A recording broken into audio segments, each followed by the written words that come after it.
the name of the Father, and of the Son, and of the Holy Spirit. Amen. Praise the Lord. Praise the Lord. Brothers and sisters, today is the third day in preparation for the feast of our Blessed Mother, the Nativity of our Blessed Mother. Let us begin this day with prayer. O God, come to my assistance. O Lord, make haste to help me. Glory be to the Father, and to the Son, and to the Holy Spirit. As it was in the beginning, is now, and ever shall be, the world without end. Amen. O chosen one among the daughters of Adam, lovable Mary, the eternal Word takes delight in your birth. For he sees the source of his immaculate blood. May your birth give joy to my soul also, by obtaining for me from the Word made flesh the grace to find in this divine blood the eternal happiness of my soul. Hail Mary, full of grace, the Lord is with you. Blessed are you among women, and blessed is the fruit of thy womb, Jesus. Holy Mary, Mother of God, pray for us sinners, now and at the hour of our death. Amen. Your nativity, O Virgin Mother of God, was the herald of joy to the whole world, since from you arose the Son of Justice, Christ our God, who destroying the curse bestowed the blessing, and confounding death rewarded us with life everlasting. Let us celebrate with joy the birth of the Blessed Virgin Mary, that she may intercede for us with our Lord Jesus Christ. Let us pray. Grant to us, your servants, we beseech you, O Lord, the gift of thy heavenly grace, that as our salvation was begun in the childbearing of the Blessed Virgin Mary, so from this solemn festival of her nativity, may we obtain an increase of peace through our Lord Jesus Christ. Amen. Listening to the Word of God. He has pulled down princes from their thrones and exalted the lowly. Brothers and sisters, on the third day of our meditation, our reflection, today we will be meditating on the apparition of our Blessed Mother at La Salette.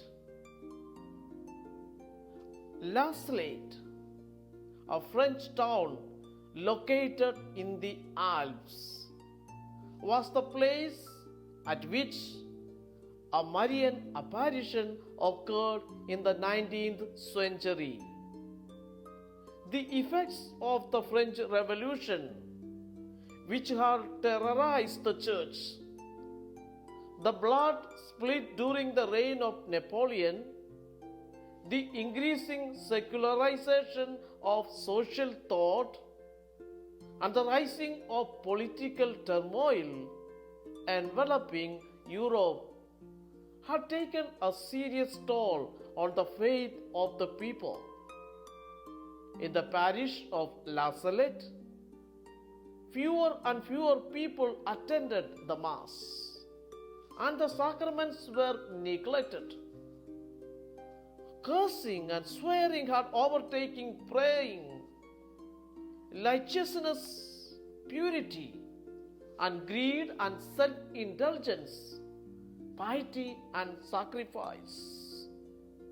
On Saturday afternoon, September 19, 1846, two children, Maximin, age 11, and Melanie Calvet, age 14, were tending sheep for their employers near La Salette in French Alps. Melanie, one of 8 children, came from a poor family and began working at the age of 7. She had no schooling, knew only bit of catechism, infrequently attended Holy Mass, and could hardly recite the Our Father or Hail Mary. Similarly, Maximin, whose mother had died and who did not like his stepmother, had little religious education and no schooling. The 2 children were grazing sheep at La Salette when they saw that this woman was seated and was crying. Upon seeing them, the lady stood up and, while crying, spoke in French and in the local dialect. After that, the woman walked up a steep path and vanished into a bright light. According to the children, the light originated from a crucifix on the woman's chest. Soon after this event, word spread. The pilgrims crowded the rough paths leading up to the site where the apparition occurred. The children repeated the story to each of their employees. When the people ascertained that the stories matched, and several pious people concluded this had been an apparition of the Blessed Virgin Mary, the children were sent to the parish priest of La Salette. The priest recounted the children's story at Mass. The government officials began an investigation, and the children maintained their story despite threats of imprisonment. Once, when investigating the site, someone broke off a piece of the rock on which Our Lady had sat. A spring of water emerged in a place that was dry, except for when the snow were melting. The spring flowed steadily and abundantly. Some of the water was given to a woman suffering from a long-term serious illness. She drank a little of the water each day as she prayed a novena, and on the 9th day she was completely cured. There soon rose a basilica and a first unit for lodging. And in 1851, the local bishop affirmed the supernatural character of the apparition of La Salette. The apparition of Our Lady of La Salette has been approved by the Church. After many years of serious enquiries and an extensive research, Bishop de Bruya, in his doctrinal pronouncement of May 1st, 1851, pronounced the following: We judge that the apparition of Blessed Virgin Mary to 2 shepherds, September 19, 1846, on a mountain in the Alps, in the parish of La Salette, shows all the signs of truth, and the faithful have the grounds for believing it unquestionable and with all certainty. Brothers and sisters, the message of the missionaries of La Salette focused on conversion of all humanity. all humanity to Christ Jesus. The beautiful Lady of Nazareth implores all people who would listen to be reconciled with God. This conversion requires daily prayer, frequent reception of the sacrament of penance and the Eucharist. The woman, that is the Virgin Mary, was in tears because she recognized the tremendous responsibility that free will places upon each person to lead a moral life and to follow God's will in our life. The message of Nazareth traces the narrow road that leads to life that we read in the Gospel of Matthew. Though Nazareth's message is embedded in the former environment of the 19th century, rural France, it has a tremendous impact on the modern world. The spirit of Nazareth is one of prayer, conversion, and commitment to Christ. As we ponder this apparition, the message of our Blessed Mother is as relevant now as then. Brothers and sisters, how many people forsake Sunday Mass but take time for the internet, cell phones, video games, sports, or shopping? How many have not been to confession, the sacrament of reconciliation, in years?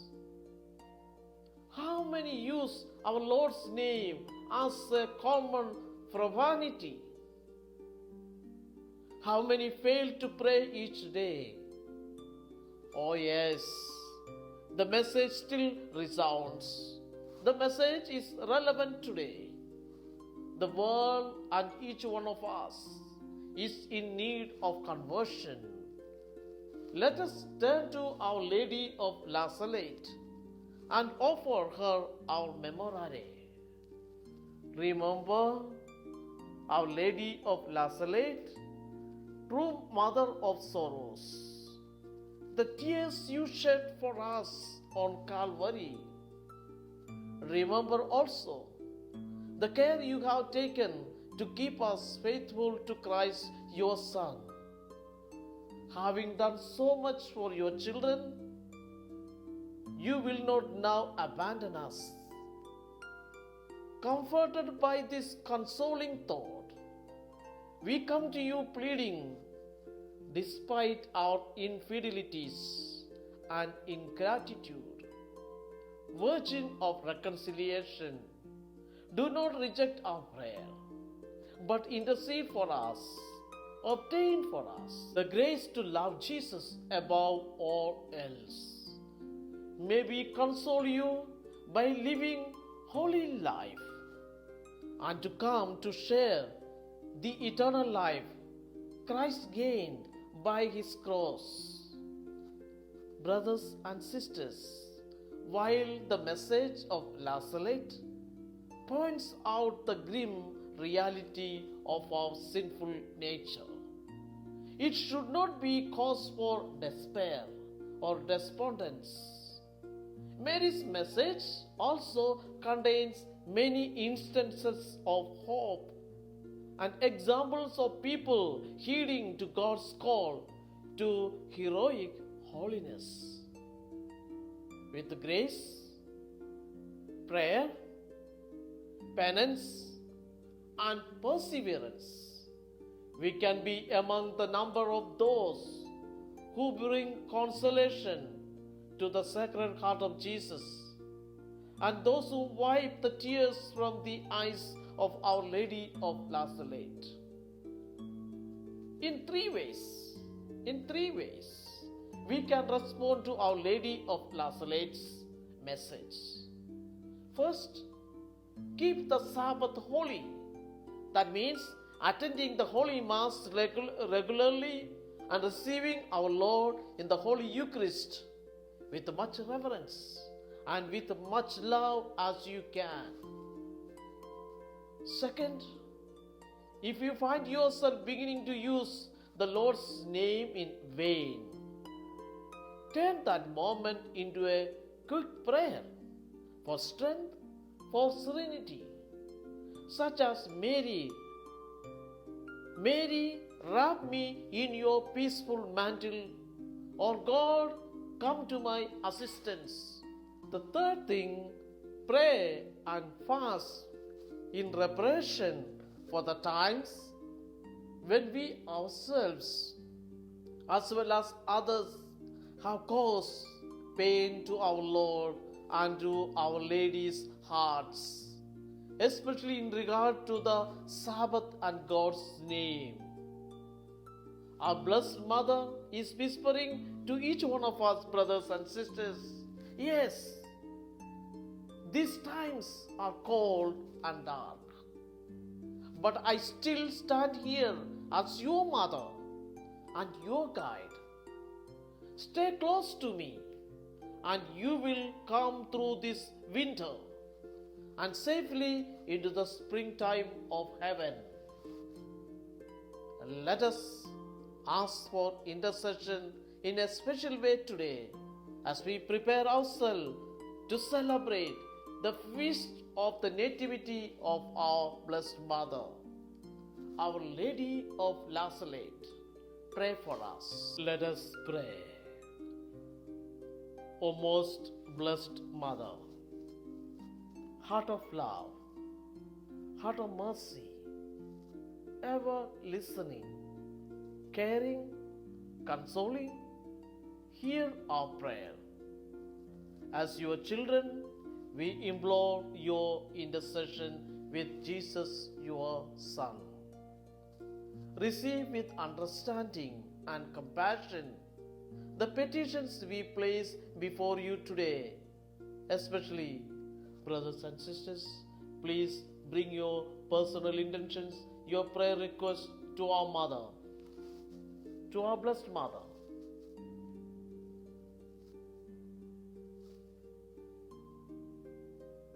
We are comforted in knowing your heart is ever open to those who ask for your prayer. We trust your gentle care and intercession. Those whom we love and who are sick or lonely or hurting, help all of us, Holy Mother, to bear our burdens in this life until we may share eternal life and peace with God our Father. Amen. Bow your head for God's blessing. May the Lord Jesus Christ be with you, that He may defend you, within you, that He may sustain you, before you, that He may lead you, behind you, that He may protect you, above you, that He may bless you. In the name of the Father, and of the Son, and of the Holy Spirit. Brothers and sisters, thank you for joining with us today. May the Lord bless you and keep you. Amen.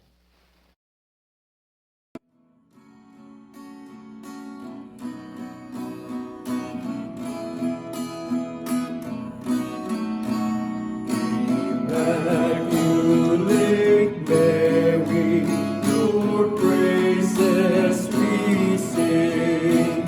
You reign now in heaven with Jesus our King.